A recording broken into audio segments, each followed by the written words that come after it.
Sir ఇప్పుడు వ్యాపారం గానీ, రాజకీయాల్లో గానీ ఇందాక మనం మాట్లాడినట్టుగా విజయాలు ఉంటాయి. వైఫల్యాలు ఉంటాయి.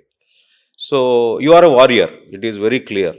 ఎందుకు అవ్వదు అన్న కసితో మీరు పైకి తీసుకొచ్చారు. కానీ మనకి వైఫల్యం జరిగినప్పుడు గానీ, సవాళ్లు ఎదుర్కొన్నప్పుడు గానీ, మీరు ఎలా డీల్ చేశారని ఏమన్నా సంఘటనలు చెప్పగలరా? ఇదైనా పర్లేదు. మన రాజకీయంగా మొన్న జరిగింది గూడా అంటే లేదు లేదు. అంటే ఏంటి అంటే పార్ట్ ఆఫ్ ఎవ్రీడే రొటీన్ అండి అది. ఆ! అది ఒక ముక్కలో చెప్పాలంటే ఏదో కష్టం.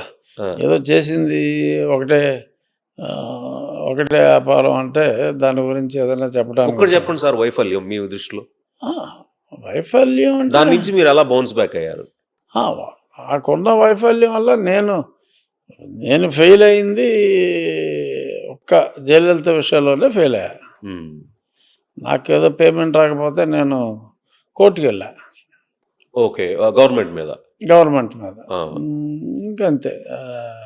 అది రప్చర్ పగ పెరిగిందంటారా? పగ పగ. ఆహా! ఆవిడ అందులో జయలలిత గారు మొత్తం పగబట్టారు. అన్ని పేమెంట్లు డోంట్ మేక్ ఎనీ పేమెంట్ అని చెప్పి హ్మ్. ఆ, చెప్పటం. ఆ డెసిషన్ మీరు తీసుకున్నప్పుడు మీరొక్కళ్ళే తీసుకున్నారా? లేకపోతే మీ వెల్ విషర్స్‌తో హితులు, సన్నిహితులతో కలిసి తీసుకున్నారా? అంటే ఎళ్ళాలి అంటే ఒక పెద్దవాళ్ళ మీదకెళ్తున్నాము అంటే, ఫైట్ చేస్తున్నాం అంటే చాలా ఆలోచిస్తాం గదా! తర్వాత అంటే ఏమొస్తది అని. నేనేదో చట్టాన్ని న్యాయాన్ని నమ్మి వెళ్ళా. హ్మ్. సో అక్కడ కొంచెం రివర్స్ అయింది. అది ఎన్నేళ్ళు ఫైట్ చేశారు సార్ మీరు?